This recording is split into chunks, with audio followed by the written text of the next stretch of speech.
Много се радваме, че отново имаме такава голяма публика. Не знам дали вчера сте били на откриването, но бих искала да ви представя господин Хауърд Greenberg, собственик на галерия Хауърд Greenberg в Нью Йорк. Благодарение на него можем да представим такава голяма обзорна изложба на Мери Елън Марк. Това е в общи линии нейната работа през последните 40 години, разбира се.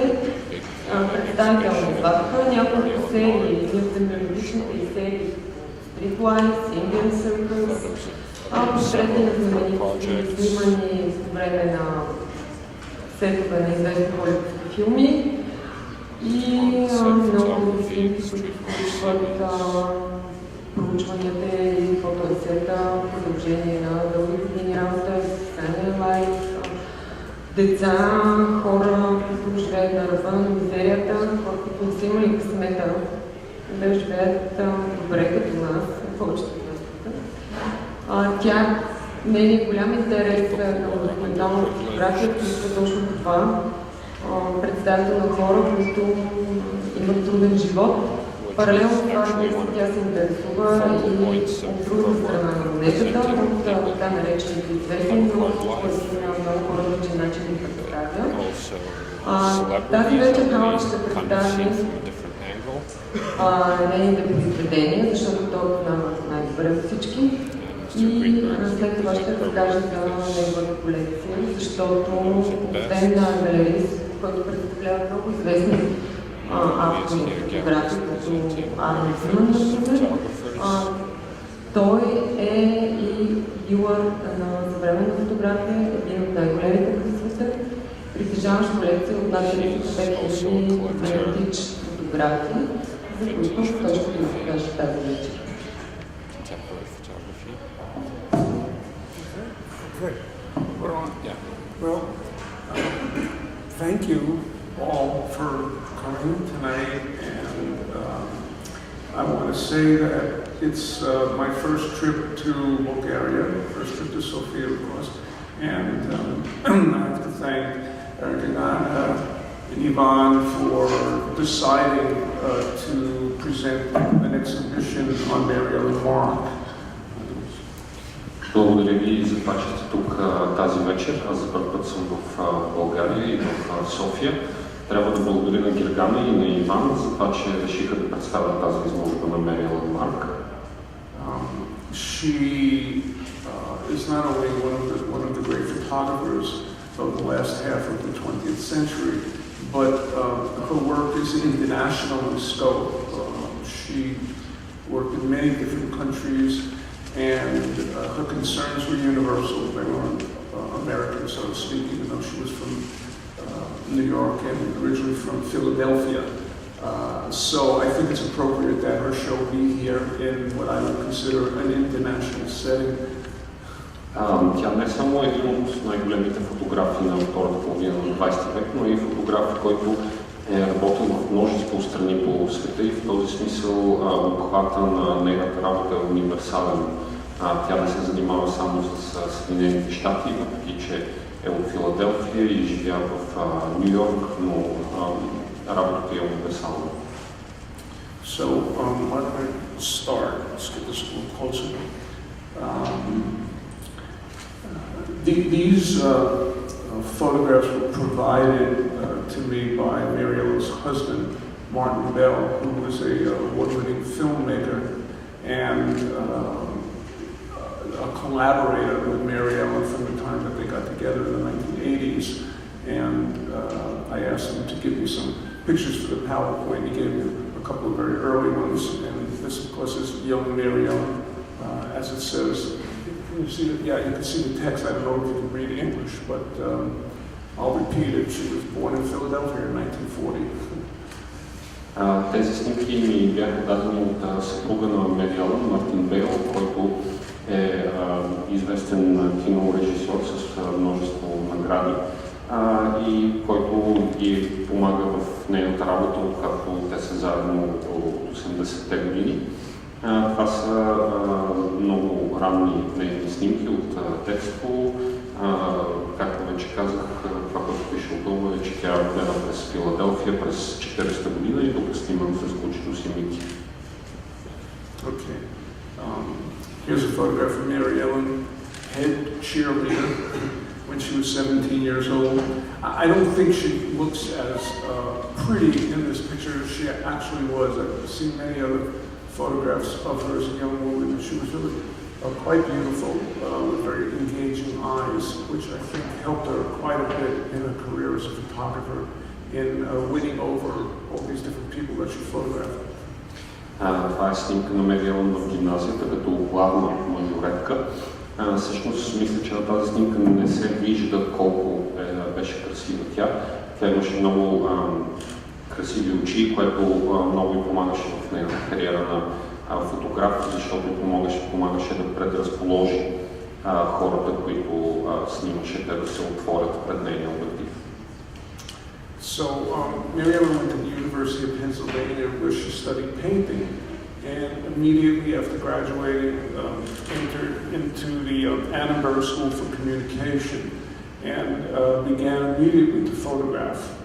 And she discovered that photography was the medium that she most enjoyed and related to, and being the very focused, intelligent, intense woman that she was, she started perfecting her interest in photography very quickly.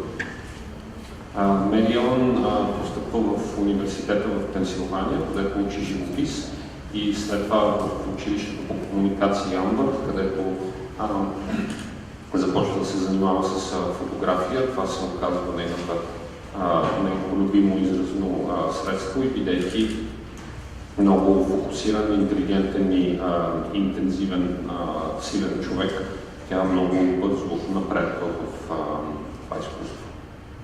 So at the age of 25, pretty young, she applied for a Fulbright fellowship, which back in those days was a big deal. The government, if they accepted your application, would give you $10,000, which was the annual salary of a school teacher, and you could go off to another country and do your work on behalf of the United States. So Mary Ellen applied to go to Turkey, a place she had never been to, but she figured that no other Americans wanted to go to Turkey. So it worked. She got her scholarship at that young age. И на 25 годишна възраст тя кандидатства за стипендия Fulbright, което по това време беше голяма работа, защото даваха $10,000 за една година, което беше приблизително годишната заплата на един учител. По това време и позволяваше за една година да отидеш в някаква страна по света и да си вършиш работата. Мери Елън кандидатства за Турция, защото съобразила, че никой американец не иска да ходи в Турция, което се оказва, че действително е така, и спечелила стипендията. And obviously this photograph, one of the first well-published and highly regarded photographs she made, was done in Turkey, and it's a good indication of what was to come, the kind of photographs Mary Ellen would make for the rest of her life. И това е една от първите и широко публикувани и високо оценени фотографии, които тя прави тогава в Турция и добре показва това, което тя пред стила, който тя ще има по-натам в работата си. I'm going to go backwards. I just want to say that Mary Ellen was fascinated by children, not necessarily babies, but adolescents, teenagers, and being a woman, perhaps she had a particular affinity for young girls like Emin. And again, if you look at the work in the exhibition and some more of the pictures that I'll be showing, you'll see this theme coming back over and over again. Мери Елън имаше силен интерес към децата, не толкова малки деца, бебета, колкото по-скоро юноши, тинейджери и може би бидейки и жена имаше много силен усет към момичета и ще видите тази тема да изниква отново и отново в творчеството. Okay, now we jump ahead a little bit to the set of a film called One Flew Over the Cuckoo's Nest, which I don't know if any of you have ever seen this movie, but it's one of the great films, I think, of all time. And Mary Ellen, well, back in those days when she started as a photographer, there was no such thing as galleries and print sales. Photographers, in order to make a living, had to find work. And one of the ways that you could work, well, the major way was to work for magazines and do stories for magazines like Life and Look. But you could also work for the film industry. And Mary Ellen was able to get jobs being the still photographer on sets of many, many different films.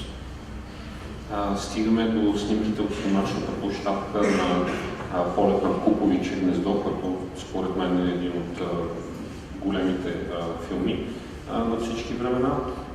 По това време фотографите не можеха да се издържат от изложби в галерии и продажба на принтове. Един от източниците на работа за фотографии бяха списанията като Life, Look и така нататък. Друг възможен източник бяха снимки от снимачни площадки и Мери Елън работи като фотограф на снимачни площадки на редица филми.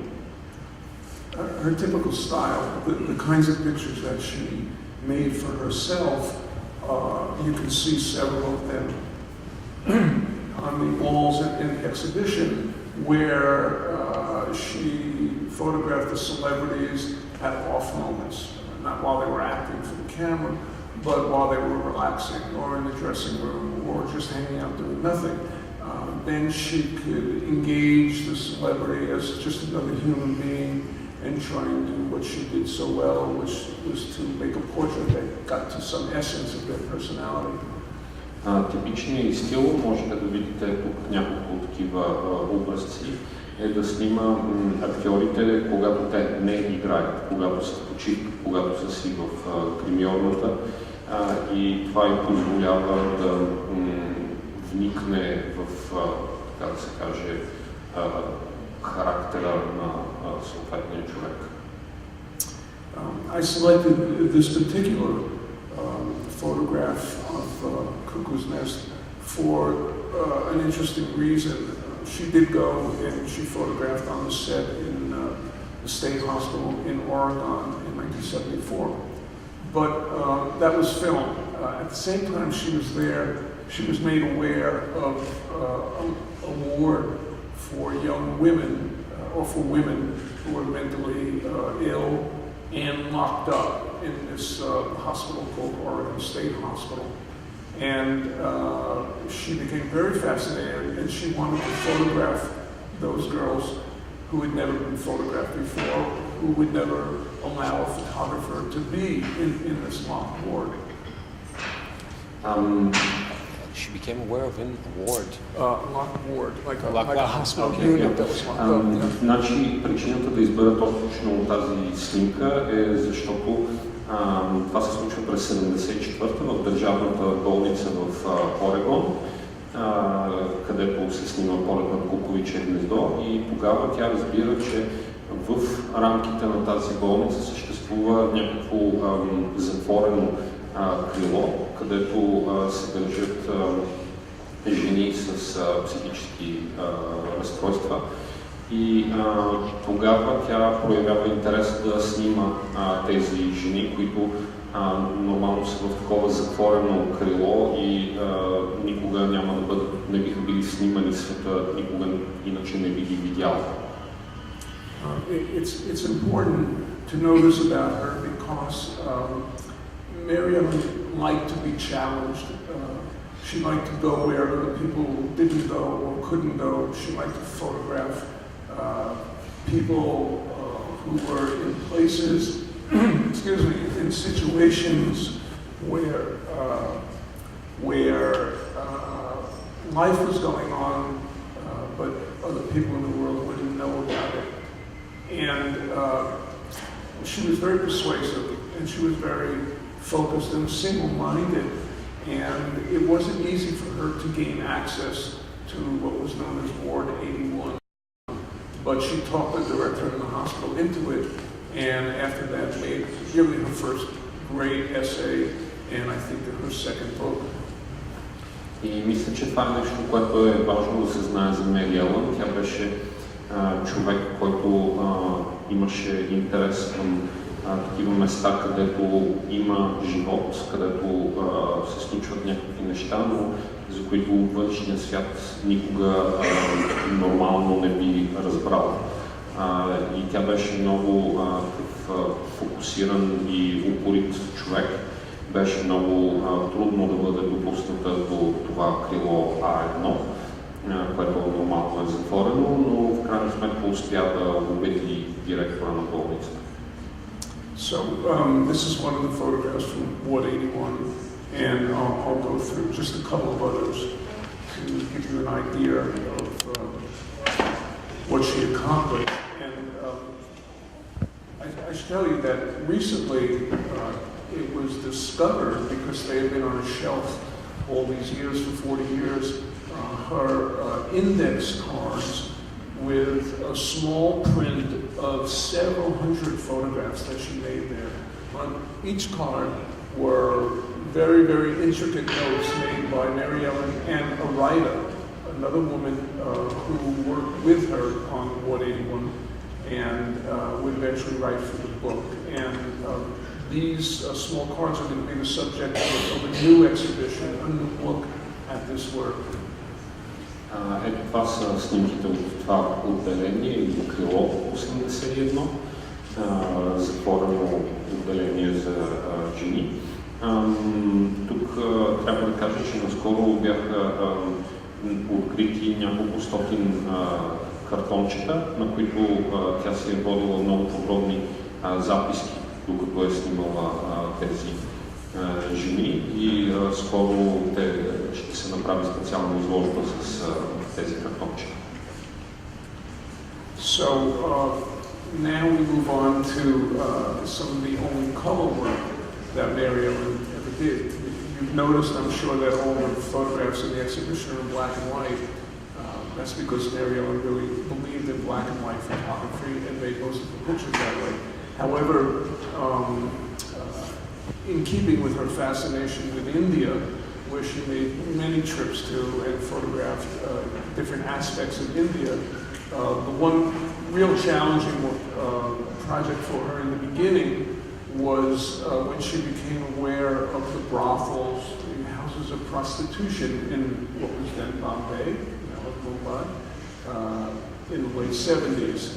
And she worked very, very hard to get inside these houses of prostitution, because of course nobody wanted to be a photographer in there, and they were very hostile about it. But Mary Ellen, again, having the personality she did, tried and tried to work until finally she gained access, and then gained more than access, she gained the trust of so many of the prostitutes and was able to photograph inside the brothels. And she believed the only way to do this would be in color, because of the nature of the colors of India and of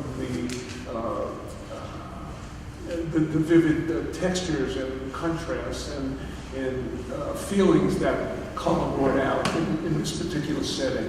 So this was her big color project. Това е една снимка от един от малкото и цветни проекти. Вероятно сте забелязали, че всички снимки тук са черно-бели. Мери Елън наистина вярваше в черно-бялата фотография, но все пак е правила и някои цветни снимки. В случая това е един от нейните проекти, които бяха голямо предизвикателство във връзка с нейния интерес към Индия. В края на 70-те години тя искаше да снима бордеи, публични домове в тогавашното Бомбай, сега Мумбай. И беше много трудно да успее да влезе там, но бидейки, както вече казах, много упорит и настоятелен човек, успя да спечели в крайна сметка доверието на собствениците и най-вече на момичетата, които работят в тези публични домове. И за този проект тя прецени, че трябва да използва цветна фотография заради специфичните ярки цветове на Индия и контрастите между тях. I should make a note that Mary Ellen was able to talk Geo magazine, which was an offshoot of National Geographic, into paying her for doing this work. And when it was finished, they decided they didn't want to publish it. They thought it was too hot or something like that. And she wound up getting it published in the German magazine Stern. В случая Мери Елън беше успяла да добие списание Гео, което е дъщерно на National Geographic, да направи за тях тази серия, но когато я засне, те я отказаха, тъй като им била твърде тежка, твърде сурова, но успя да я публикува в немското списание Stern. And the only other thing I would say about Falkland Road is that finally it became a book, and it became perceived as a very important book of color photography at a time when not too many people were doing color. And these days it's probably her most collectible book. You pay a lot of money for it if you can find a copy.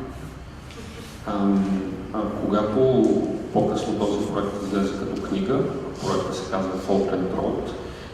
Тази книга беше оценена като една от най-важните книги с цветна фотография за времето си, защото по това време, в края на 70-те, не много хора правиха цветна фотография. И в днешно време това е вероятно книгата, която представлява най-голям колекционерски интерес. Ако ви попадне, да знаете, че струва много пари.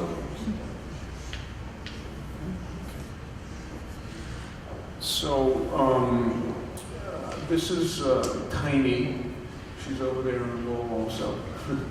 Young Tiny and older Tiny. And this was really perhaps the most important and monumental project for Mary Ellen.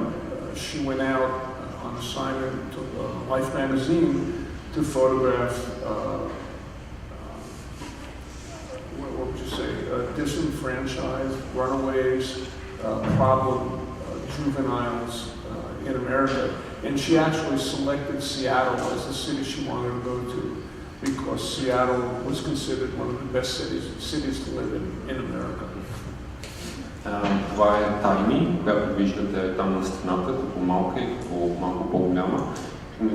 Тези снимки са част от, може би, най-монументалния и голям проект на Мери Елън, където тя снима отчуждени, избягали от семейството си проблемни деца и избра да прави това в Сиатъл, тъй като по това време Сиатъл беше сочен като най-добрия град за живеене в Америка. And this was also the first project where her husband, Martin, accompanied her, and while she was photographing, he was shooting film. And of course, that film eventually was put into a documentary which was nominated for the Academy Award. И това е вероятно първият проект, където и съпруга и беше с нея, докато тя правеше снимки и той снимаше филм и в крайна сметка това се превърна в един документален филм, който спечели и Оскар. For me, what's really notable about this project was how much care Mary Ellen had for the people she photographed. It's not unusual for photographers to go far and wide and, you know, make good pictures of various kinds of people and then they're gone. Mary Ellen just was not like that. She made relationships, and more than one of the relationships lasted a lifetime. And this one probably the most significant. В случая това, което за мен е интересно, е загрижеността на Мери Елън за хората, които тя снимаше, защото обикновено един фотограф отива някъде, снима едни хора и си тръгва и с това всичко приключва. Докато Мери Елън наистина изгради връзки с тези хора и някои от тези връзки продължиха през целия живот. вероятно най-значимата и силна връзка е с това момиче Тайни. And I should also mention that they invited Tiny, whose name was Aaron Blackwell, to come back to New York and live with them. They were considering adopting her in some way. And Tiny, after considering it and thanking them, turned them down. She wanted to stay with her friends in Seattle. So they created an 800 phone number and gave it to Tiny in case she ever got in trouble and needed them quickly. She could call this 800 number because she didn't need any money to do that. And they maintained this close relationship for more than 30 years. And over there on the wall is Aaron 30 years later when they went back to photograph her. And obviously time had passed, but they remained friends all those years. И Тайни, която всъщност се казва Ерин, те всъщност и предложиха да я осиновят, искаха да я осиновят и да я вземат със себе си в Ню Йорк, но тя им отказа, тъй като реши, че иска да остане с приятелите си в Сиатъл. И тогава това, което те направиха е, че си създадоха безплатен телефон, за да може във всеки един момент Тайни, ако има какъвто и било проблем, да може дори да няма пари да им се обади. И ето това там долу е тя 30 години по-късно същата жена. And this next photograph is of a family called the Dam family. And it was another story from Life magazine, and another instance of Mary Ellen's getting very close with the people she photographed. This was about homeless people in America, and the Dam family, she came back and photographed the kids when they were grown up and maintained a relationship with them also for many years. But this particular image is very famous and considered one of her great photographs, and it's also one that she sold prints of as much as almost any other photograph that she had made. Това е снимка на семейство Дам, която е част от една серия с снимки на бездомни хора, които тя прави за списание Life. И също е пример на такава дългогодишна връзка, която тя установява с свои обекти. Години по-късно тя отново се среща с тях, снима децата, когато те вече са пораснали. Конкретно тази снимка на семейство Дам е една от най-популярните и продавани снимки. Те, впрочем, си живеят в тази кола пред зоните. So this is one. By the way, if anybody has any questions, we could take them anytime. But if you have a burning need to answer something, please do. Ако някой има някакви въпроси, можете да ме прекъсвате по всяко едно време, така че заповядайте във всеки момент.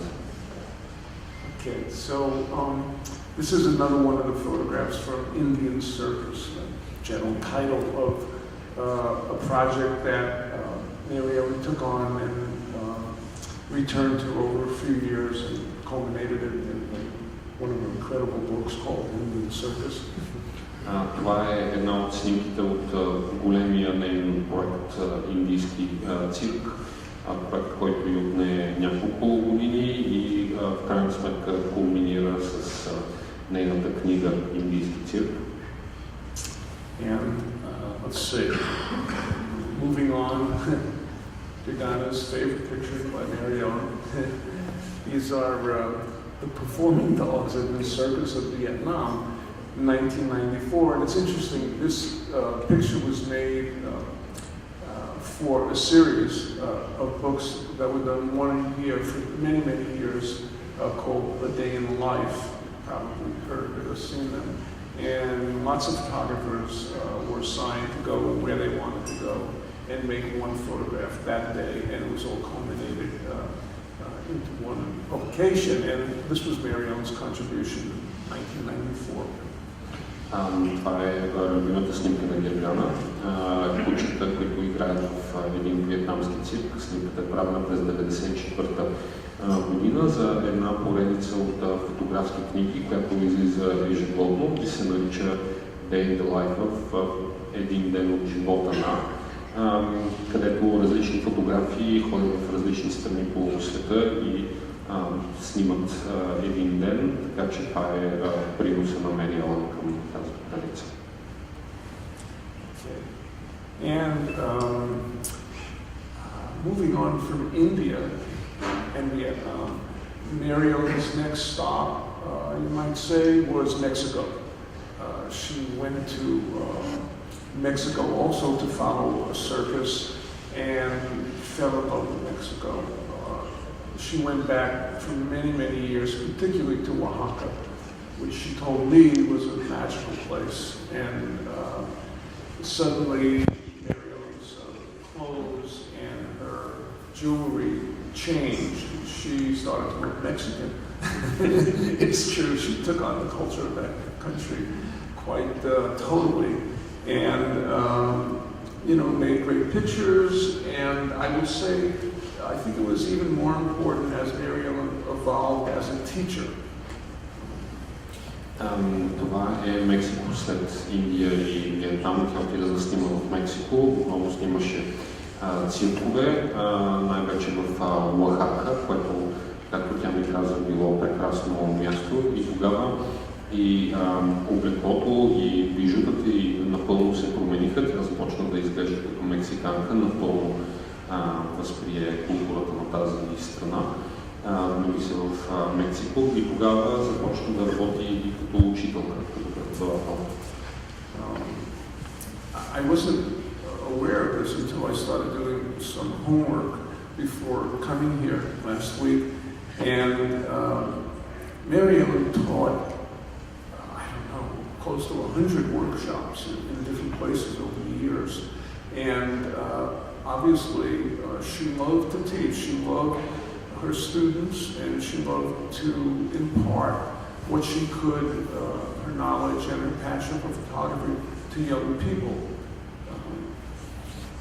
Аз впрочем не знаех за това дали да дойда тук и когато седнах да си направя домашното, за да се подготвя за тази презентация, тогава разбрах, че всъщност Мери Елън е водила над 100 workshop-а в различни страни по света и тя всъщност много обичала да споделя страстта си към фотографията и това, което знае за фотографията с млади хора. And I learned that firsthand because two of her students about maybe 8 or 9 years ago in a workshop she gave in Woodstock, New York, which is where I lived for many, many years.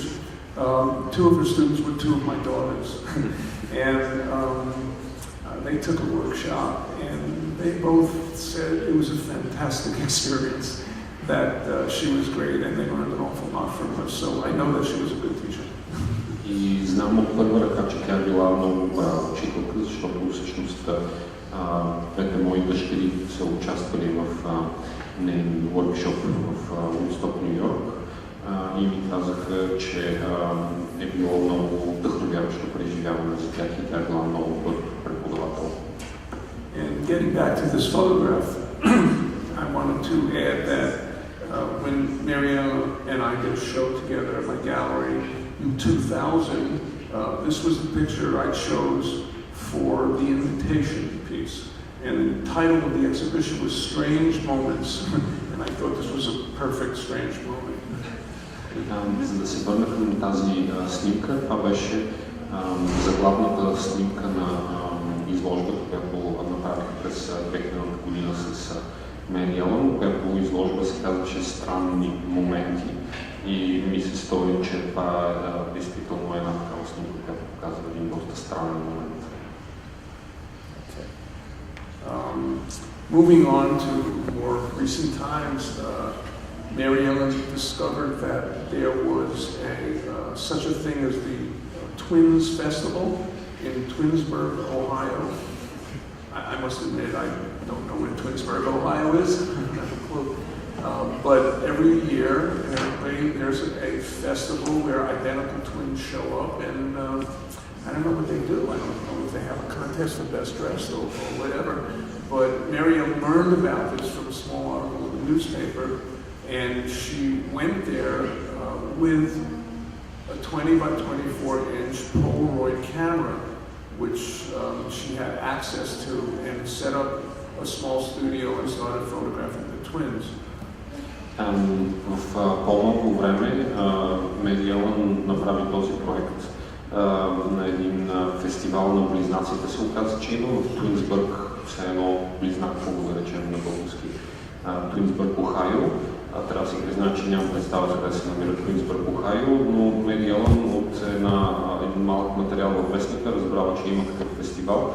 Не знам какво точно правят там близнаците, но тя ходеше там няколко години подред с един голям фотоапарат Polaroid 20 на 24 инча и си правеше студио, фотостудио и снимаше двойки близнаци.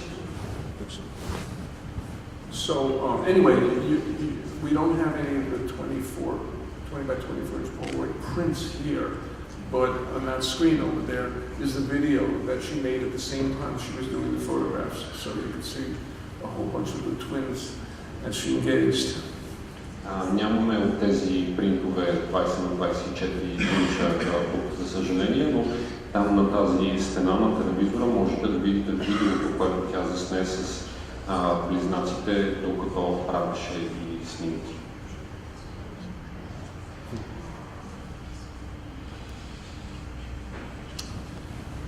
Okay, so we wanted to do two talks in one.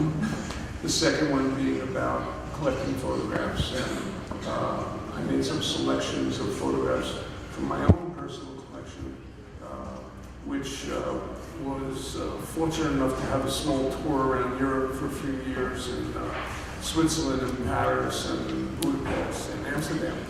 And a small book was made to go with it as a catalog. This was the cover of the book. But before we leave Mary Ellen, I guess I want to take some questions. Does anybody have something they'd like to know about Mary Ellen? I covered some of her career and gave you a sense of who she was. But before we just jump to my collection, maybe there's something else you want to know. Решихме да направим две лекции в една, така че сега след Mary Ellen ще поговоря малко и за моята колекция фотографии, за това какво е да колекционираш фотография. Имах щастието колекцията ми преди няколко години да направим малко европейско турне. Беше показана в Париж, Швейцария, Будапеща, Амстердам и беше издаден и този каталог за тази изложба, но преди да почна да говоря за колекцията си, за колекционирането на фотография въобще, ако имате някакви въпроси относно Mary Ellen и нейното творчество, нейната работа. So, when you would first meet Mary Ellen, what would be the first thing you'd notice of photography aside? When you meet Mary Ellen, what would be the first thing you notice? Което забелязваш, което първото нещо, което ти прави впечатление, и отговор беше очите ѝ. And then you would notice her hair. She always wore it in pigtails and braids, at least in the last 20 years. И след това се забелязваше косата и тя винаги носеше косата си на две плитки дълги, поне последните 20 години от живота си. What about her personality? About her personality? Well, that was her personality. She always had a slight smile on her face. If you met her, she would immediately be curious about who you were,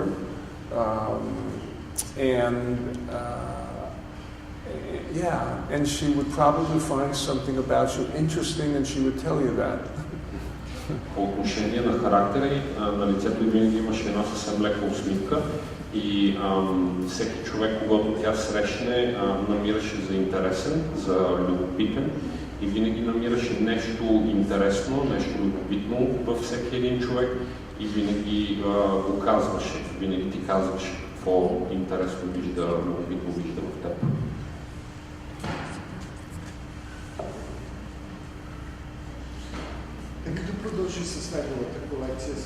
let's maybe go on to your collection.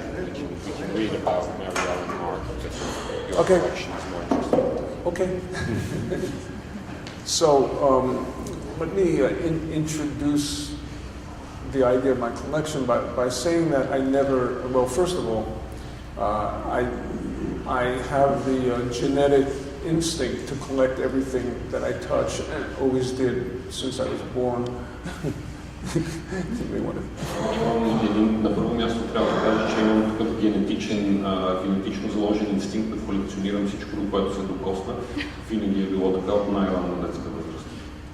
So when I fell in love with photography and became a photographer and so admired the many photographs that I was discovering, I indeed wanted to have all of them. Of course, that was not practical, but the idea of owning or possessing photographs that I really cared about was with me from the first day, even though I couldn't afford it.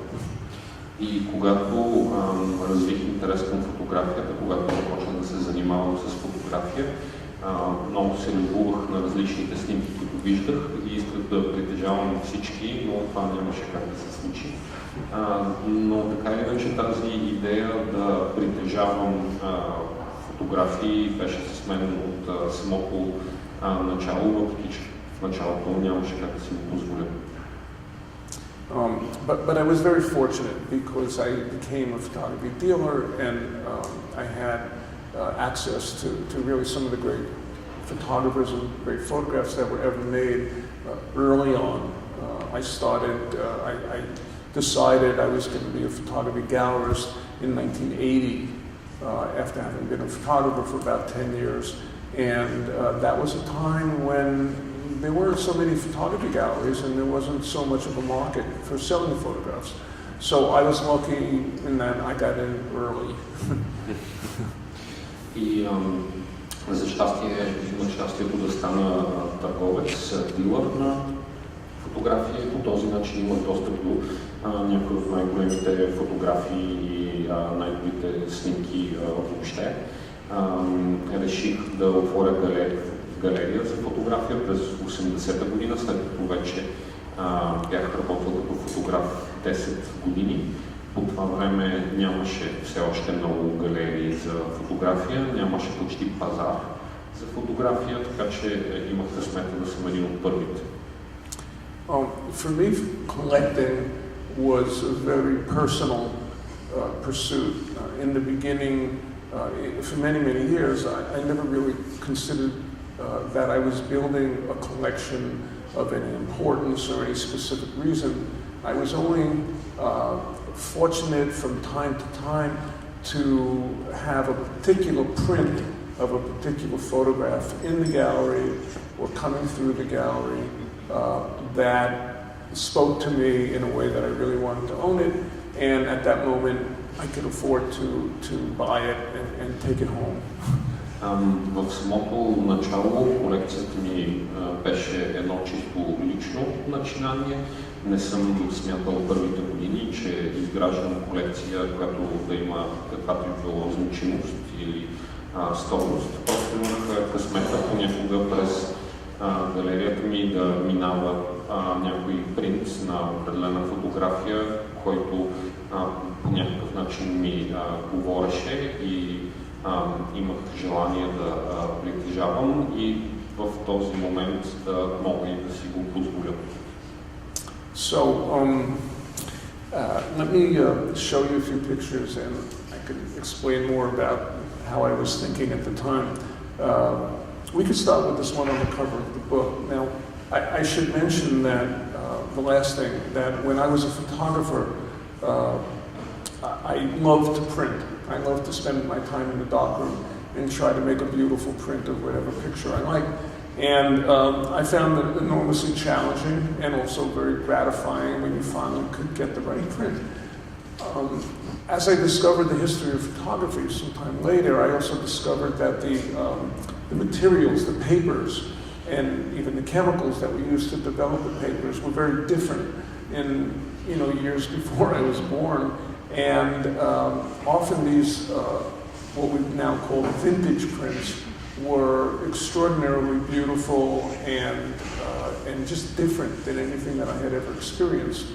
So I became enamored of unique prints, of beautiful prints, of the right print of any given image. And when I would encounter that, that's when the collecting juices would start to flow, and I would say, I have to keep this one.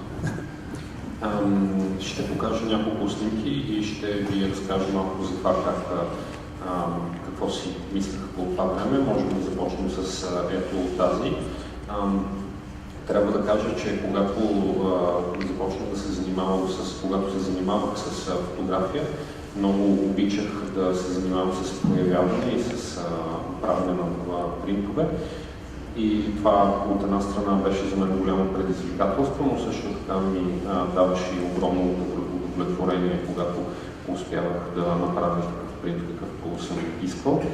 И с времето открих, че преди години се е ползвала съвсем различна хартия, съвсем различни химикали за проявяване в сравнение с тези, които ние ползваме днес. И тогава започна моя интерес към винтидж, старовремски принтове, които са особени, които са уникални и започнах да колекционирам такива. So this first one, which was chosen for the cover of the book, not by myself, but by the curator of the exhibition, it's a portrait of a revolutionary poet in Mexico in 1923.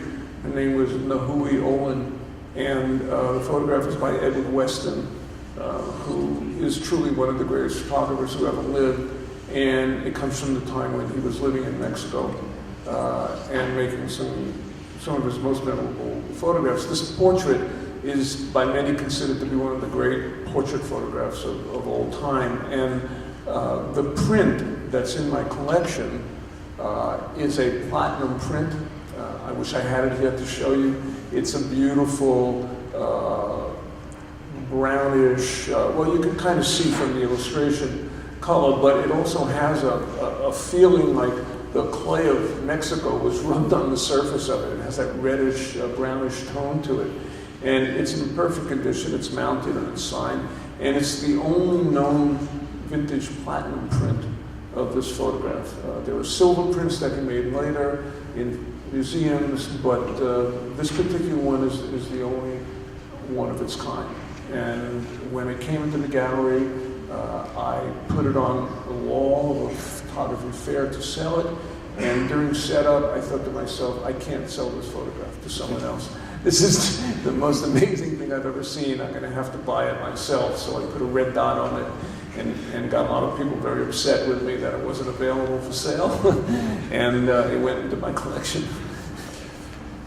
Тази снимка беше избрана за корицата на каталога не от мен, а от куратора на тази изложба. Това е снимка на една испанска революционна поетеса, революционерка от 23-та година, която се казва the name of the poet. Nahui Olin. Nahui Olin By Edward Weston is the photographer. Nahui Olin от Edward Weston, която снимка от много хора е смятана за една от най-великите портретни снимки въобще в историята на фотографията. Конкретно за този принт трябва да кажа, че това е единствения известен платинен принт на тази снимка. Всички други, които ги има по музеите, са сребърни принтове. Има много красив такъв червеникаво, кафеникав цвят, малко като мексиканската глина. Някакси се едно е натъркана с мексиканска глина. До някъде това се вижда на тази снимка тук. Когато за първ път този принт постъпи в галерията ми, аз го сложих на стената, за да го продавам. Си казах, не, това не бих могъл да го продадя на друг човек. Това отива директно в колекцията ми и му сложих червена точка, което значи, че не се продава, от което доста хора се разстроиха. just laughing. Because you didn't want to sell it? No, I'm kidding. Pagana has been interested all week in the value of photographs. And because there is this market for photography, and they do actually have value. So I thought with my collection, I'd tell you a little bit of the money story about some of these photographs. And this particular picture, when I put it on the wall for sale at APAD, the photography fair, I'm trying to remember what year it was. It was probably about 15 years ago, maybe 18 years ago.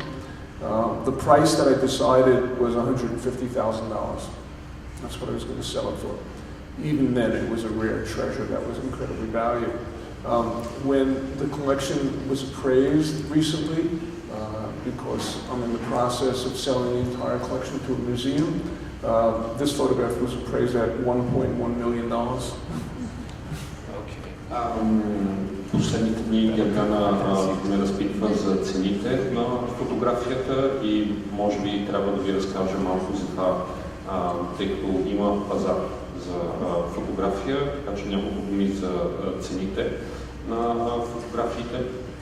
Конкретно тази, преди може би около 15 или 18 години, когато попадна при мен, мислех да я продам за $150,000, тъй като още тогава това беше високоценен принт.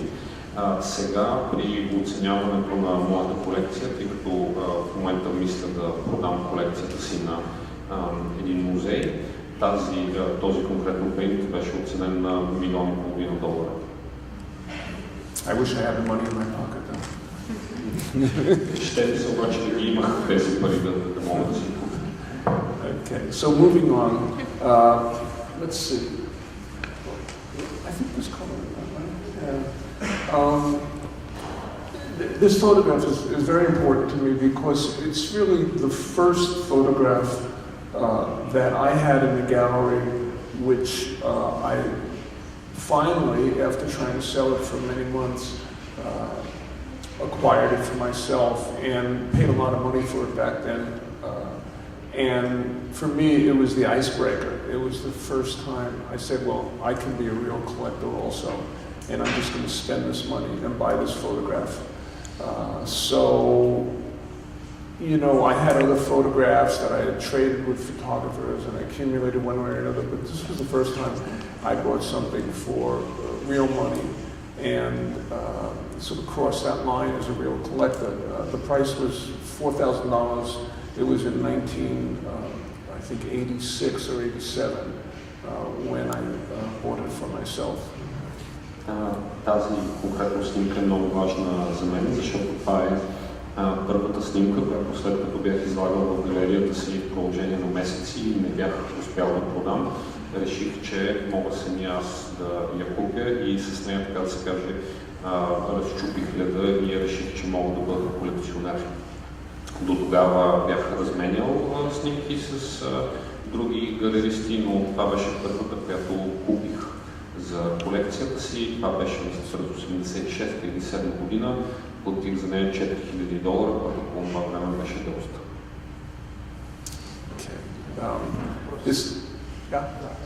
Колко е така, може би да кажеш, кои са най-старите фотографии в колекция? Maybe say what the oldest photographs in your collection are. What's the oldest? And do you have any prints from the time of American pictorialism which are hand done? Well, the picture I just showed you is from that time. Например, тази, която току-що показа от това време. That's what made me think about it.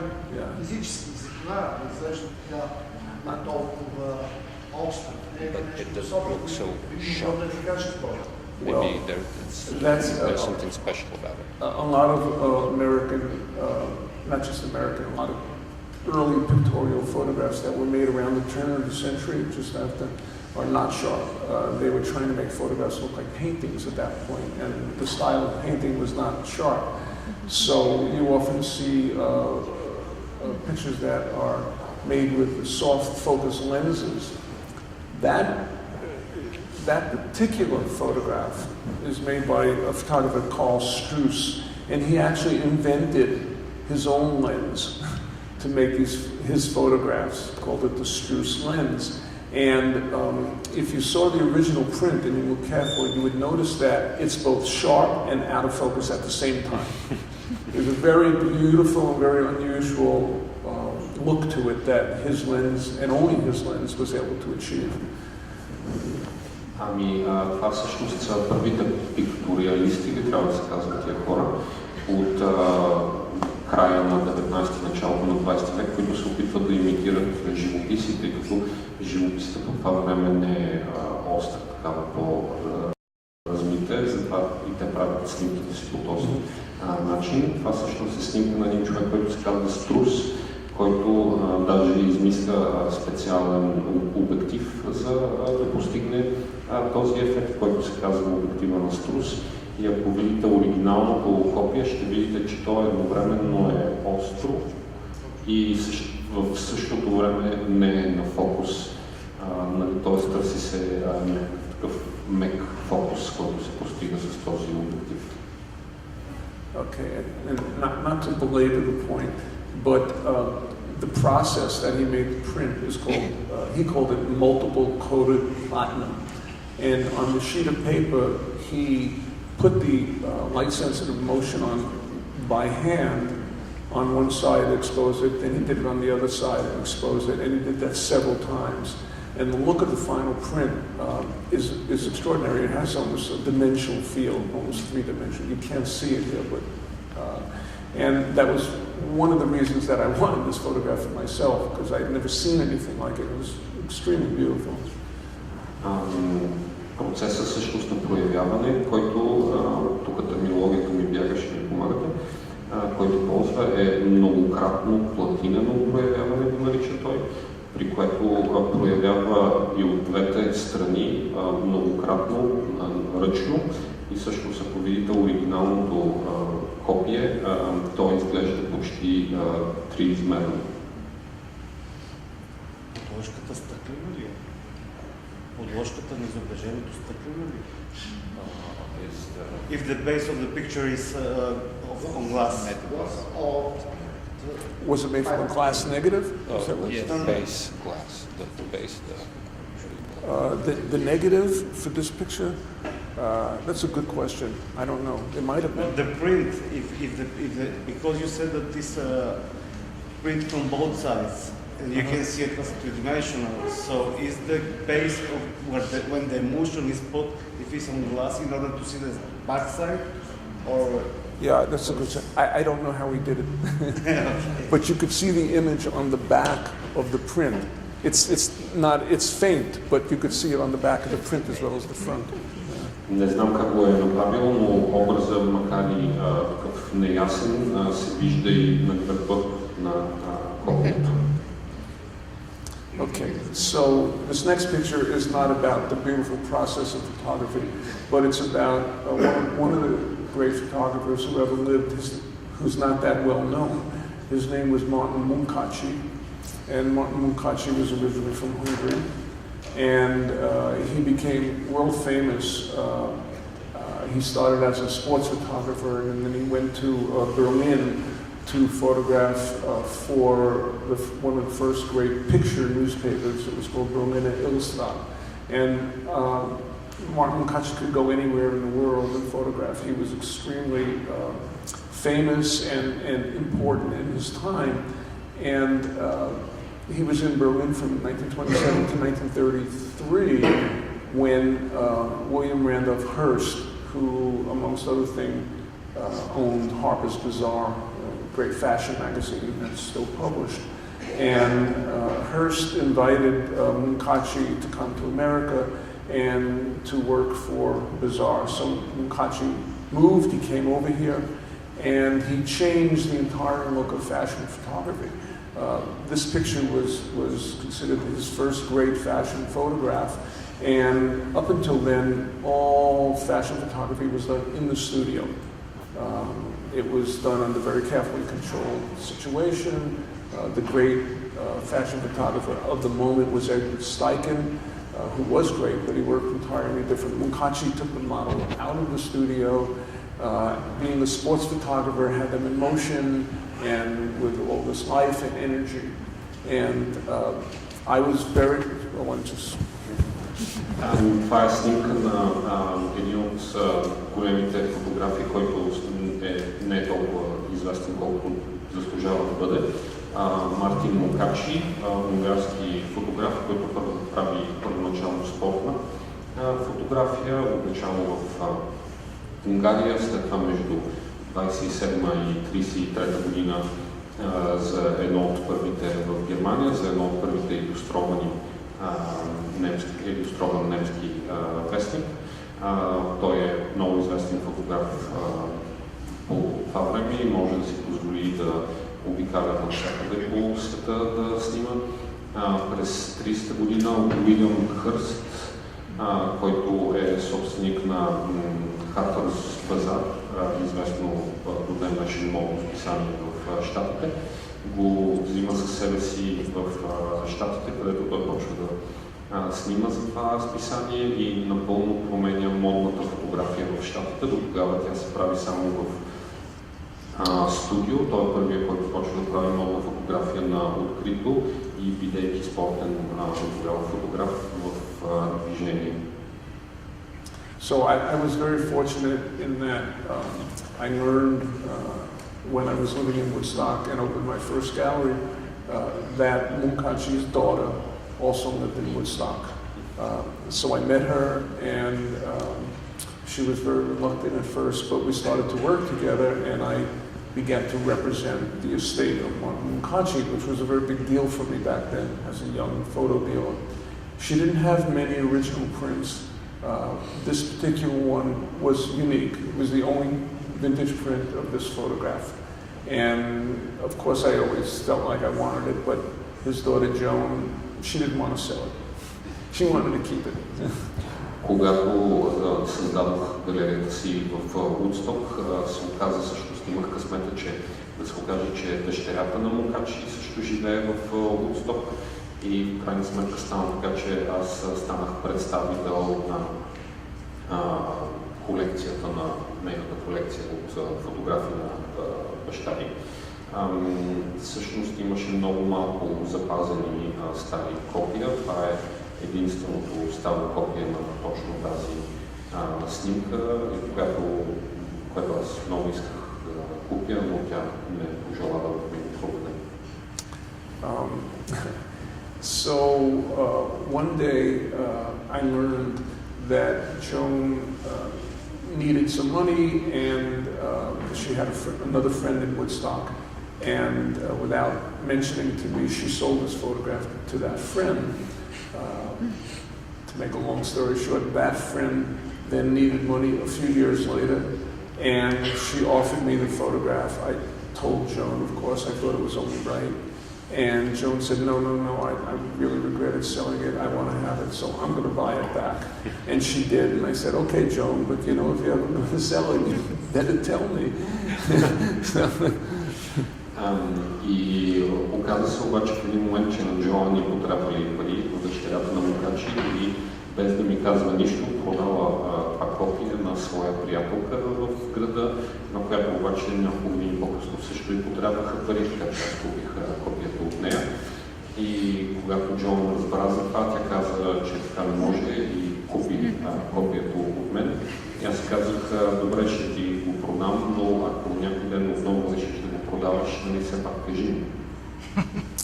So about 20 years after that, Joan, regretfully, she was a wonderful woman and a good friend, passed away too young. And I related all this story to her husband, Lester, who still lives in Woodstock, and asked Lester if I could buy the photograph. And he said yes, and I paid him, I think, a world record price for Munkachi. I wanted to be fair about it. And that's how this photograph got into my collection after 30 years. И за съжаление, 20 години по-късно Джон почина, тя беше доста млада. И аз тогава разказах на нейния съпруг тази история и го питах дали той би бил склонен да ми продаде това копие. Той се съгласи и тогава аз му платих това, което мисля е рекордна цена за снимка. Исках да бъда честен с него. I'm relating the stories. I've only told 3 so far. I can tell you 100 or more. But I guess part of the point is that for me, it's all about passion.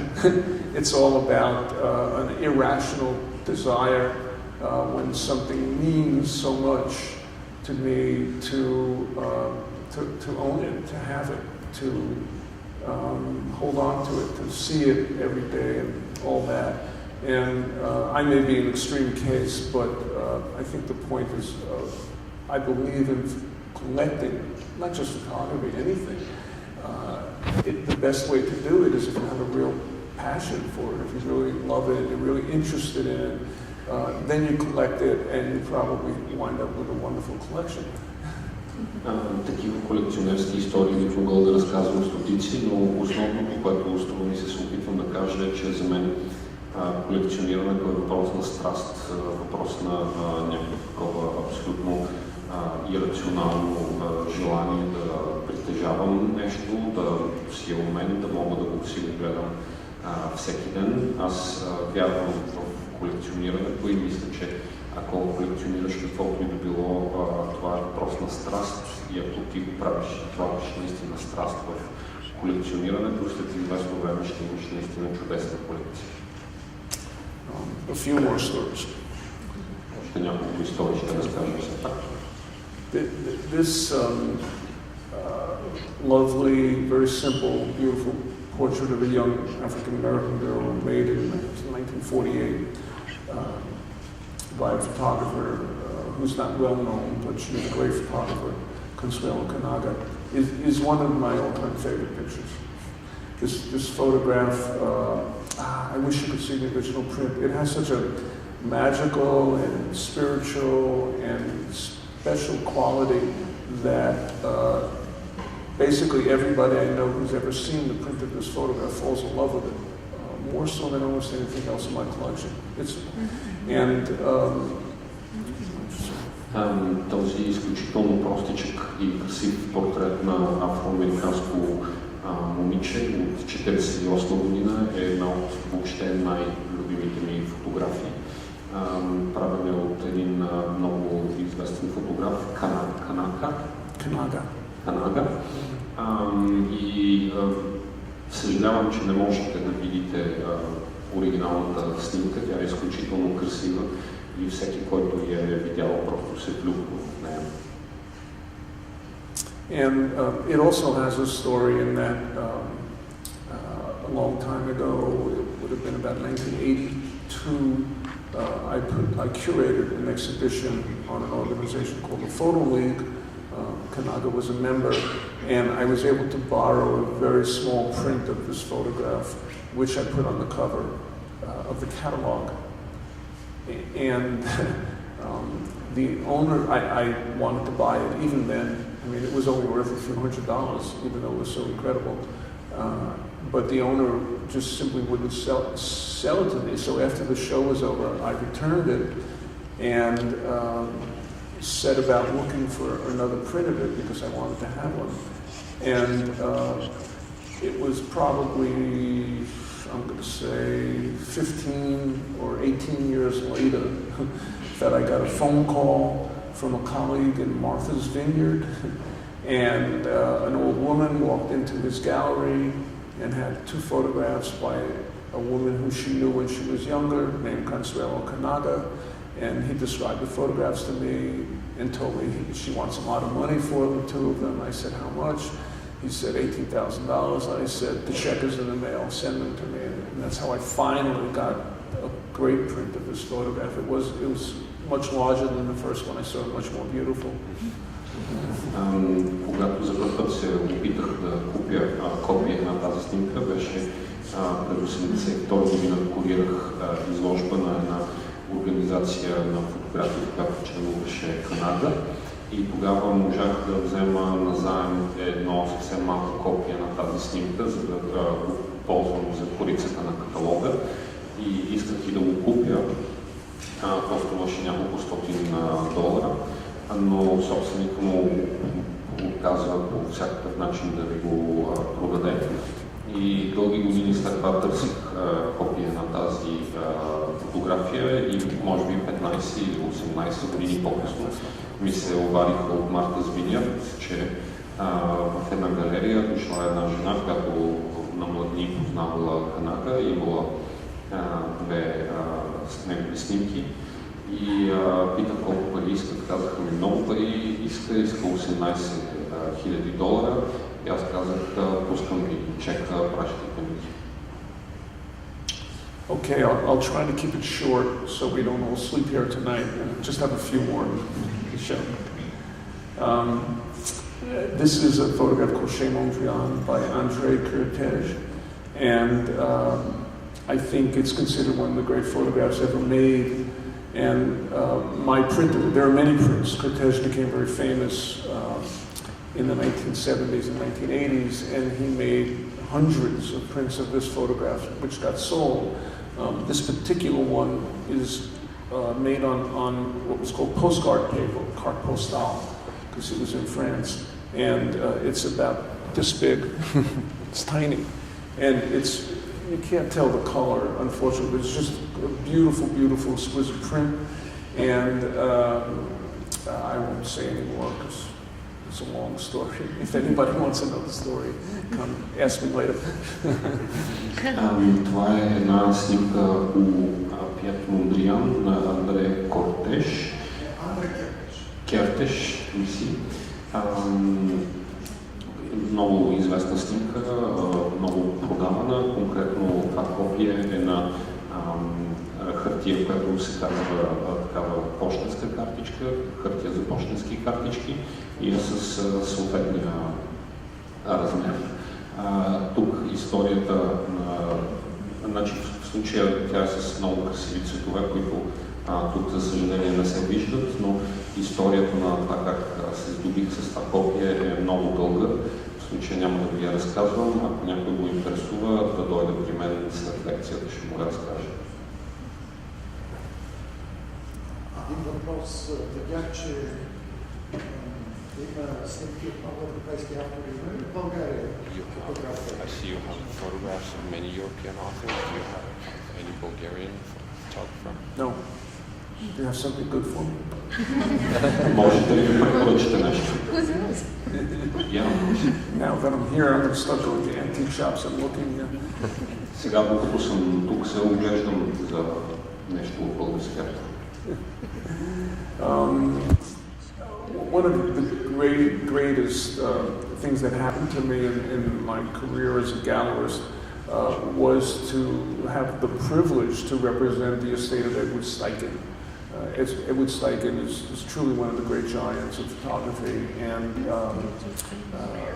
famously, when Steichen died, all of his photographs were given away to museums by his widow. I learned many, many years later that she didn't give everything away, that she actually had a collection that Steichen created for her, and that she had put it away for safekeeping and never told people about it. After a couple of years of meeting her and trying to win her trust, she was a very difficult person, she finally allowed me to do an exhibition, and everything went quite well, and she let me represent, quote, the estate of Edward Steichen. This photograph was perhaps Steichen's favorite photograph of his own. He had a major exhibition in 1964 at the Museum of Modern Art and traveled around the world. And this was the poster image for the show that he selected himself. The print that I have in the collection, and you can get a sense of the color of it, it's called a palladium print, and it's one of the most beautiful objects, one of the most beautiful prints that I think was ever made. the curator of my show from Lausanne, who worked at the Getty for years, who saw thousands of the best photographs made from the 19th, 20th century, told me that this was the best photograph she had ever seen in her life, and she would dream about it over and over. Това е снимка на Едуард Шайхер, който е един от великаните на фотографията. Едно от най-хубавите неща, които са ми се случвали в кариерата на галерист, е, че имах удоволствието да представлявам неговия архив. И известно е, че при смъртта си той, следвайки неговото завещание, неговата вдовица раздава фотографиите му на различни музеи, но оказва се, че всъщност има един архив, една колекция от негови снимки, които той е отделил за нея и които не са раздадени. Така че след няколко години разговори с нея успях да я убедя първо да направим една изложба и след изложбата тя се съгласи да представлявам този архив. Конкретно това е една от неговите любими снимки. Той прави една изложба през 1964 в Музея за модерно изкуство, която след това покара света. И всъщност самия той избира тази снимка за плаката на изложбата. Конкретно копието, което аз имам, е Палладиево копие, което е изключително красиво. Кураторката от Getty ми каза, че това е вероятно най-красивата снимка, която тя е виждала. Okay. I'll go quickly. This is a Czech photographer. I should say that one of my great interests always has been Czech modern photography. The Czechs in the 1920s and 30s were making some of the most extraordinary photographs on the planet, and I learned about it a long time ago. And they also were extraordinary printmakers. There were many of them, but four in particular, whose photographs are in my collection, who I've worked with for many years. I've done shows and whatnot.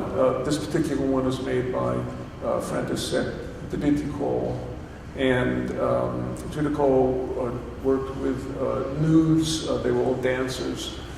He would build sets in his studio, very Art Deco design, graphic kinds of stage set materials like these stairs, and then photograph the nude in the set and bring some drama and mystery to it, and also make very unusual, again, very beautiful prints. And this is one of many that I had over the years. I fell in love with it. A client wanted to buy it. I waited 6 months for him to make up his mind. He said no finally. I said thank you because I want to keep it for myself. And I learned afterwards that it's unique, and it turned out afterwards it was used for the cover of a great book on Didikol. So it's one of the prizes in my collection. Това е един чешки автор, Франtišek Dърко, Словак. No, Czech. Oh, maybe Slovak. But he was in Prague, so. Работил в Прага в всеки случай. Една от големите ми страсти е чешка и чехословашка фотография от 20-те и 30-те години. Чехите по това време, чехите и словаците правят страхотни неща, една от най-добрата фотография на света.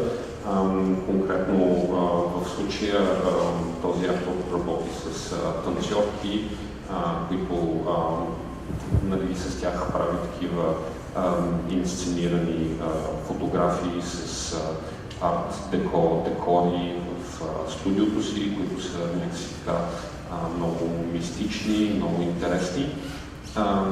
Имах един клиент за конкретно това копие, който месеци наред мисли дали иска да го купи, мисли, накрая каза, че няма да го купи. Аз казах чудесно, благодаря ви и си го купих аз. Okay. Okay, let's move on. This is another Czech photographer. His name was Jaromír Funke. There was actually just recently a wonderful retrospective in Frankfurt, Germany, of his work. This is done in 1924, which is very early in the sort of modernist movement in photography. It's a great piece. I'll just keep going, it's okay. Това е друг чешки автор, няма да казвам имената, вие ги виждате по-добре от мен. Много ранна творба в това модернистко чешко течение от 24-та година. And this one, which looks entirely different than the illustration because it's very warm, very brown tone warm. It's by Joseph Sudek. Sudek is really the most famous of all the Czech photographers and very much loved. And this is early work for him before he became more of a sort of timeless pictorial photographer. And I have a lot of photographs that have to do with music in my collection because I love music and always have. And therefore it's a theme that's recurrent. And again, it's a personal thing for me. So. Това е фотография на Судек, който е най-известният от тази поредица от чешки фотографии. Реалното копие е много по-топло кафяво, тук въобще не изглежда така. Това е ранна негова работа, като е различна от следващите му неща, които са по-пикториални, по-картинни. Имам много фотографии, които са свързани с музиката, защото съм и аз много обичам музика, това е друга моя страст.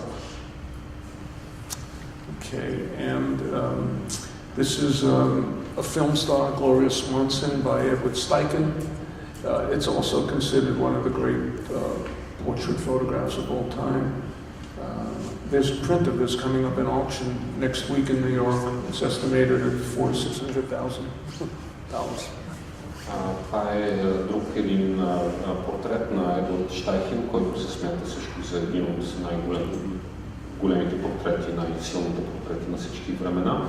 Следващата седмица едно копие на този портрет ще се продава на търг в Ню Йорк и е оценено на $400,000, ако искате да си го купите. My print is better. I said my print is better than the one coming up at auction. Моето копие обаче е по-хубаво от това, което ще се предложи на този кръст. Here's something maybe familiar. This is by Rodchenko, the great Russian constructivist photographer and artist. It's called The Pioneer. It's one of his famous pictures, and this is an interesting part of the collection. The print itself is about this big. It's a very small print, and it's the print that he made, which he put on the envelope which contained the negative. So it was really a print made just for identification of what was inside the envelope. But it's really a wonderfully exquisite little print made at the time, so it's really vintage, and vintage prints of this picture and many Rodchenkos are impossible to find anymore. So I do have this side to my collection of small prints of famous pictures, and this is a great one. Тази вероятно ви е позната, това е пионера на Родченко. Всъщност конкретно това копие, което аз имам е съвсем малко, т.е. служило просто е било залепено за плика, в който са били негативите, просто за да се отбележи кои негативи са в този плик, но е много добро, много качествено, красиво копие и тъй като в днешно време оригинални стари копия на Родченко горе-долу не се намират, имам в колекцията си множество такива манички копия на известни работи на известни автори. And okay, so this is a photograph by Roman Vishniak, and Vishniak documented Jews in Eastern Europe just before the Holocaust. And this is probably his most famous picture. It's called, he actually had 10 names for it, but most often Sarah's Flowers. This print was brought to me with a number of other prints like it by a strange man with a heavy accent. This was back in the mid-1980s, and he claimed to have that they were discovered in an envelope buried in the ground in Germany. And Vishniak was known to have buried a lot of his things when he escaped. And the other photographs in there were okay, but there was this masterpiece, and it was covered in mold, red, blue, green mold. I mean, it really didn't look like it had been buried in the ground for years and years. It also is very small, and it was trimmed with a scissor. And I knew from other photographs of Vishniak that that's how he treated his first prints that he would make from a negative back then. And so I bought it from him. I had it conserved, cleaned up beautifully, and it's really a unique thing, the first print of it, and really quite a treasure. Това е снимка на Вишняк, който точно преди Холокоста обикаля и снима роми в източна Европа. Снимката е много известна, има около 10 заглавия. Мисля, че най-популярното е Цветята на Сара. Беше ни донесена от един много чудноват човек с странен акцент, някъде средата на 80-те години. В един плик, заедно с други снимки, който плик той твърдеше, че е бил изровен от земята в Германия. И аз знаех, че действително Вишняк е закопавал свои снимки преди да избяга от Германия. Другите снимки бяха окей, но това беше добър. Бяха мухлясали в бяло-зеленикъв, червеникъв мухъл.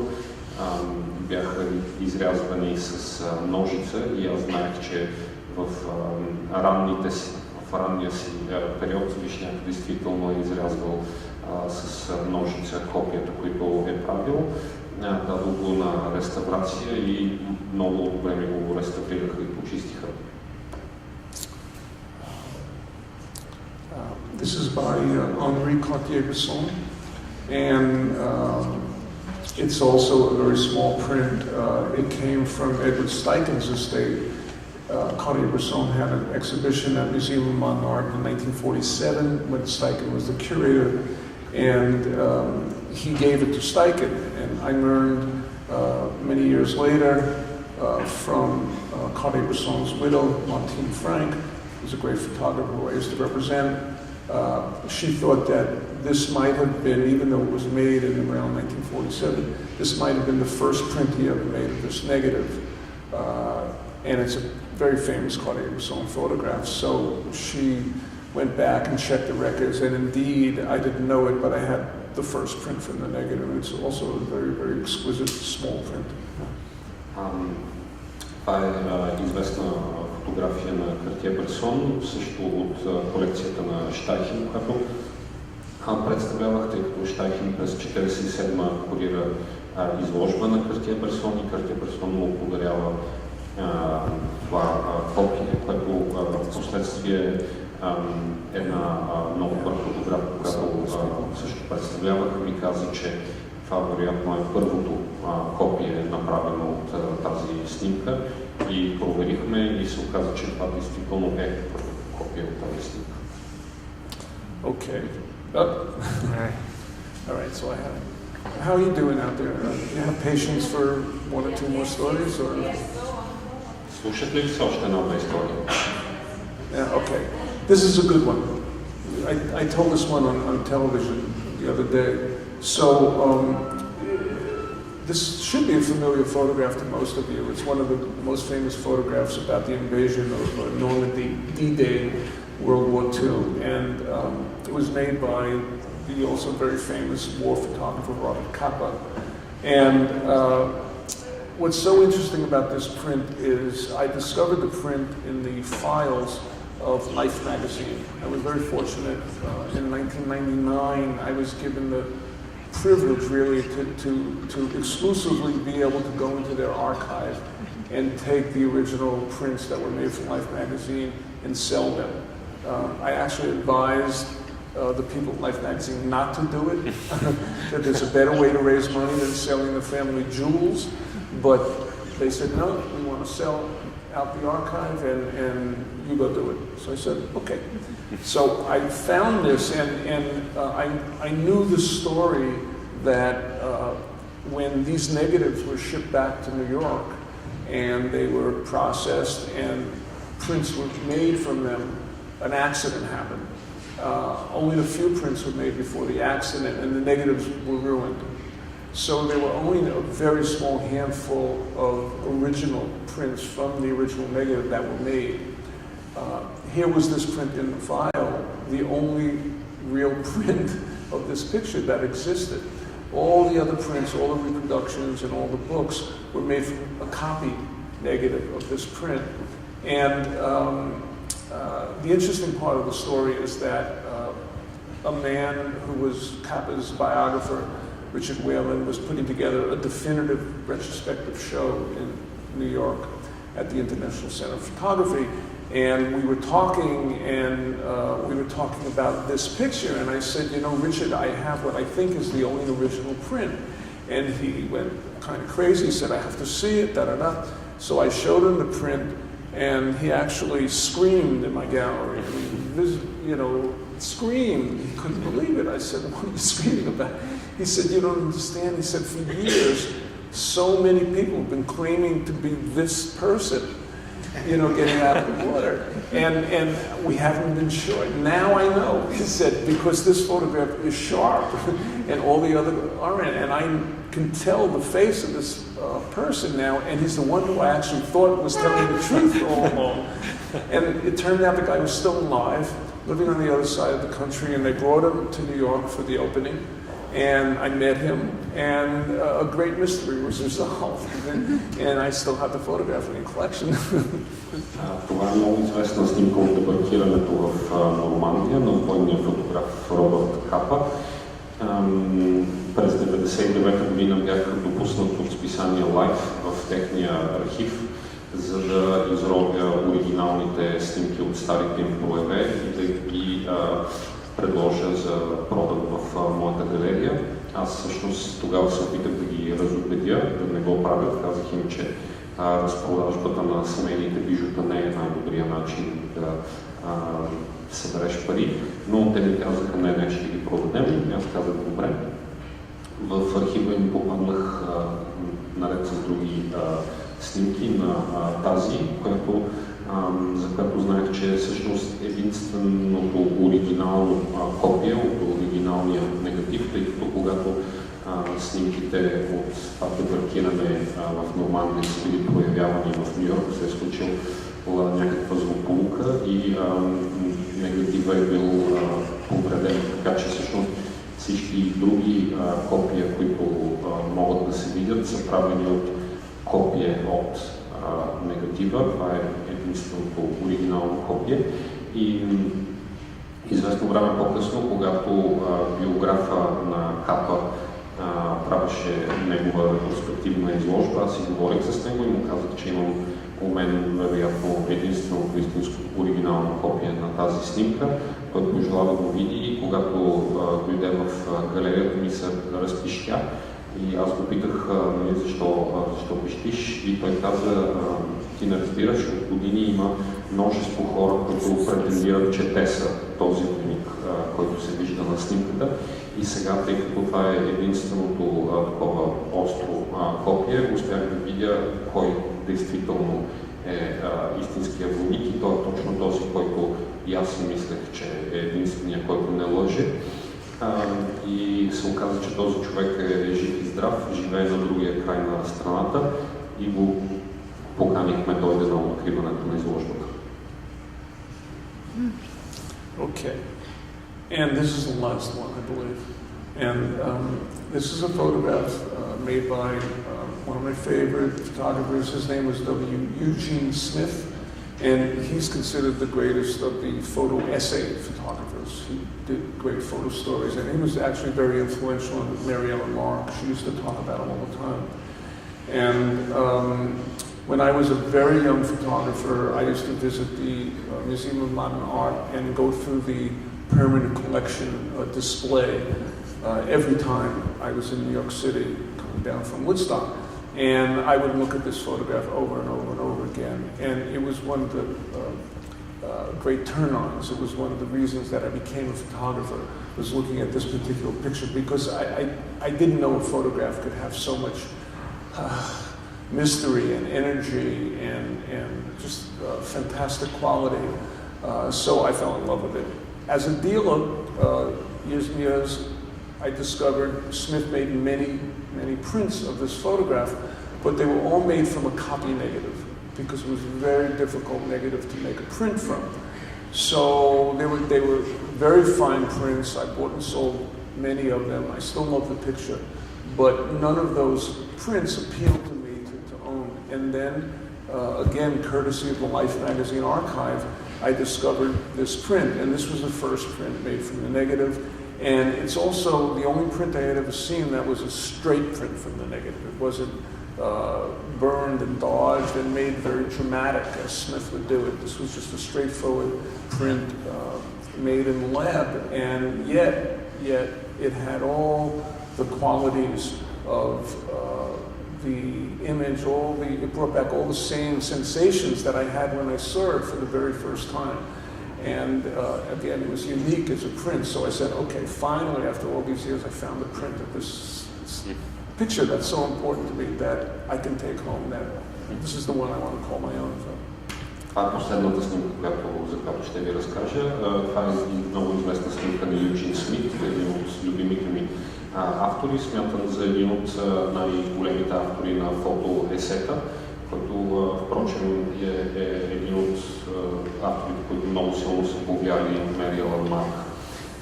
Когато бях по-млад и като ходех в Ню Йорк, винаги отивах в музея за модерно изкуство, за да видя постоянната експозиция, и там се любовах на тази снимка, и всъщност тя беше една от работите, които ме запалиха по фотографията. Не съм предполагал, че една фотография може да бъде толкова мистериозна и толкова наситена с съдържание.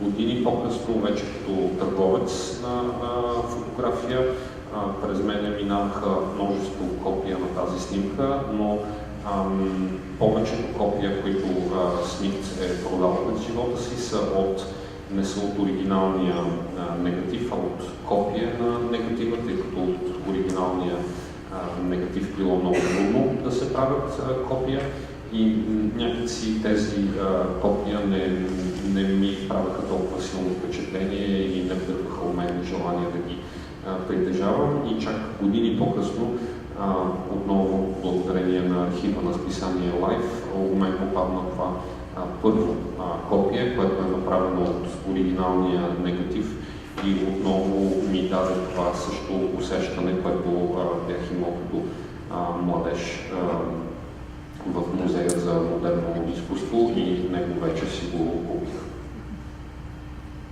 Okay, so before I say goodnight, I want to thank everyone for staying here for 2 hours, and I know you're all hungry and tired if you're feeling like I'm feeling, and I appreciate it. I noticed not too many eyes were closed in the room, so that's good.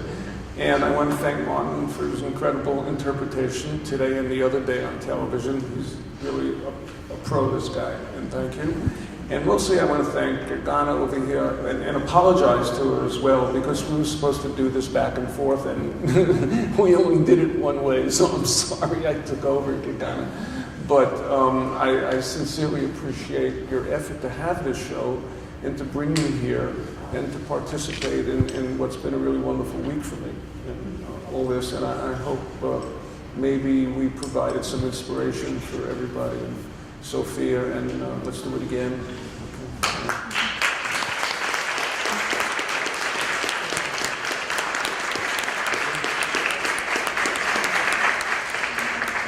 I don't know if you can interpret that, but Вкратце, благодаря ви, че останахте тук 2 часа и не заспахте. I don't care myself.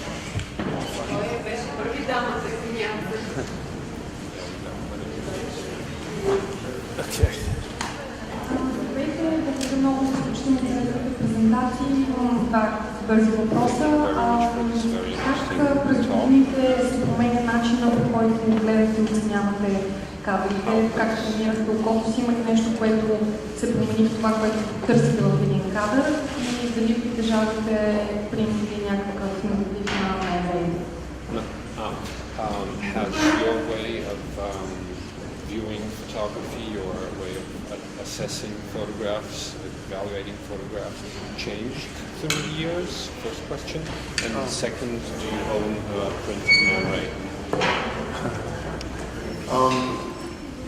To the first question, yes, of course. You know, you learn as you go, and I didn't attend school.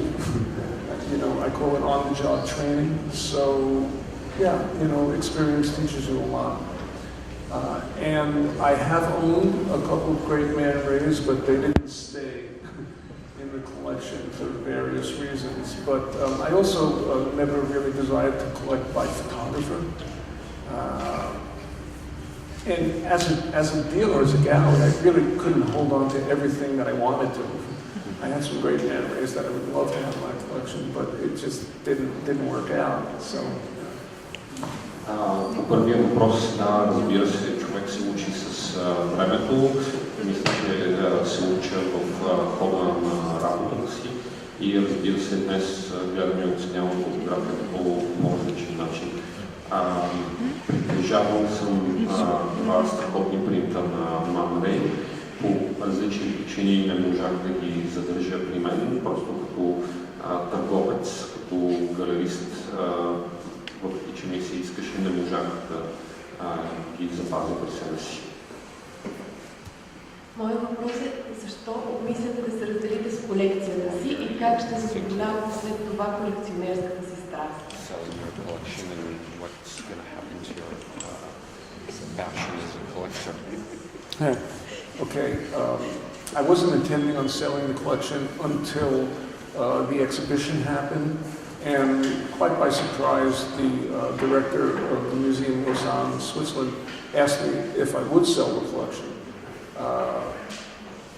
For various reasons, I decided that I would sell the collection to them, and that sort of opened the can of worms that I would sell the collection. Eventually, a few years later, it looks like it will be in a different museum, but I'm very happy about it because it'll stay together.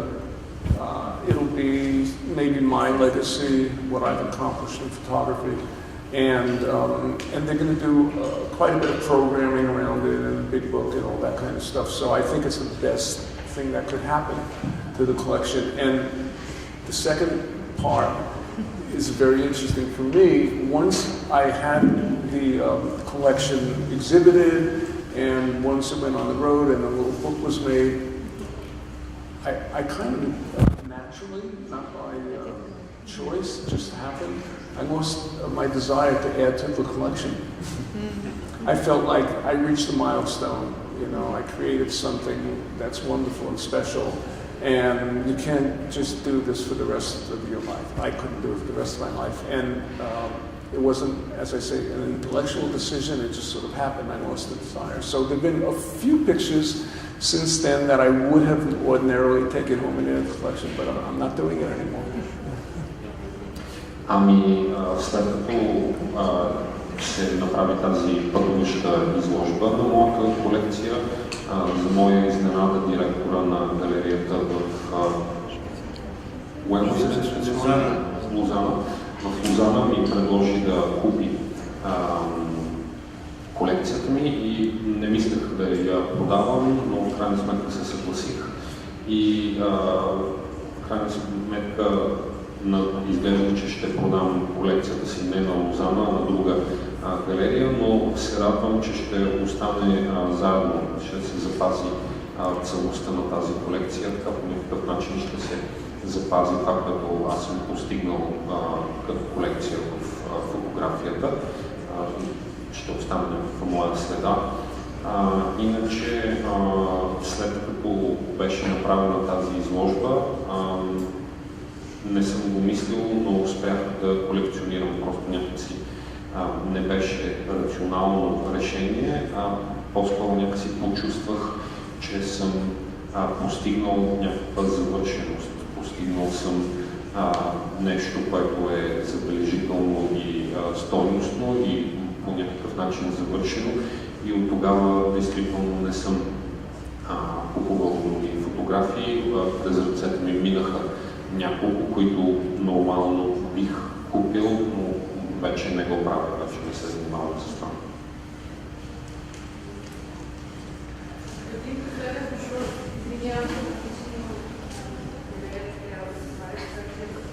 Well, let me finish with this.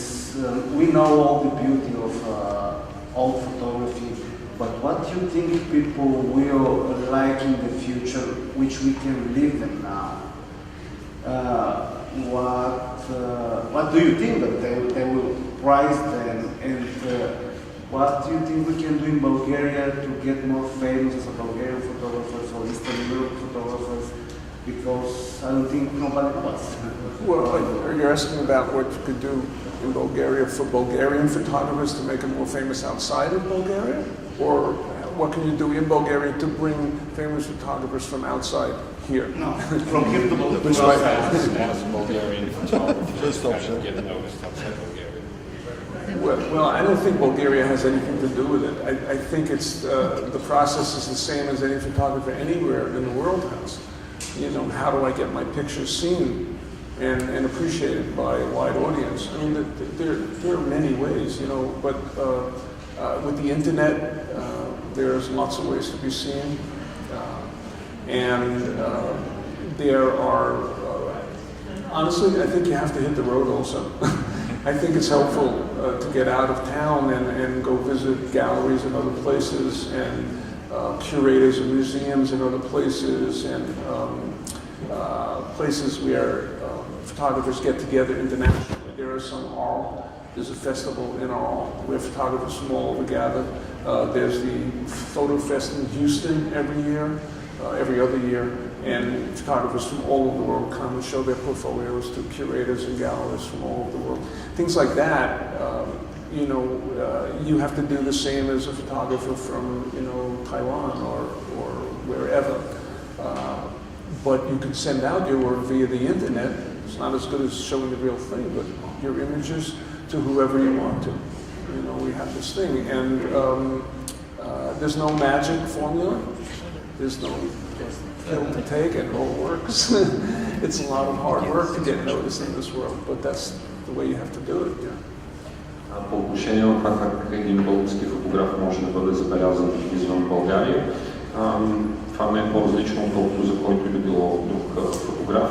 От една страна интернет дава множество възможности, но честно казано бих посъветвал да попътувате, да отидете по големи галерии, да се срещнете с куратори, по форуми, където се събират фотографии и куратори, например фестивала в Арл, в Хюстън.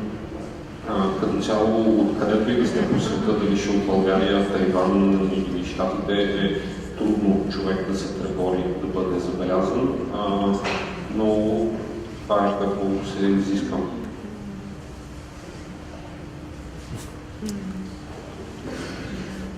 Добър вечер.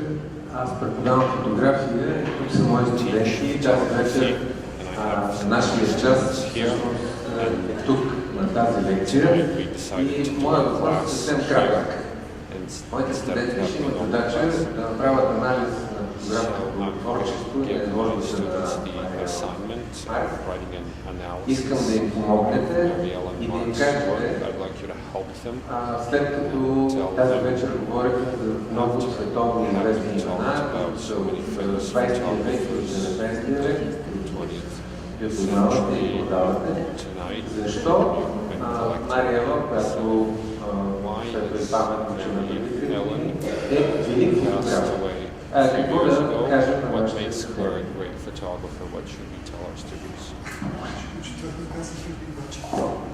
You don't want me to do the work for your students, do you? Нали, не искате аз да свърша работата на учениците, на студентите. I tell you what, I'll write it down and you keep it in your pocket until you see what your students say and then see if it agrees. Ще ви го напиша на едно листче, ще си го държите в джоба и след това като ви предадат работите с студентите, ще сравните и ще видите дали сме на едно и също мнение. Добре. I'm kidding, of course, but I think that truly what makes her one of the great photographers is the same thing that makes most photographers great. It's the commitment, lifelong commitment to finding their own voice, creating their own language, and pursuing relentlessly that which they believe in. Those are perhaps abstract terms, but I think you could define every great photographer that way. And you just have to look at what Marietta did, how she did it, when she did it. And, you know, there it is. There's the proof of greatness. Но сериозно мисля, че това, което я прави велик фотограф, е това, което прави и останалите фотографии велики, именно отдадеността през целия живот на това да намериш свой собствен глас, да намериш свой собствен художествен език и преследването на това, в което вярваш, което звучи някакси така абстрактно, като се каже, но мисля, че се вижда в нейната работа и не само в нейната, това, което прави един фотограф. Много ви благодаря.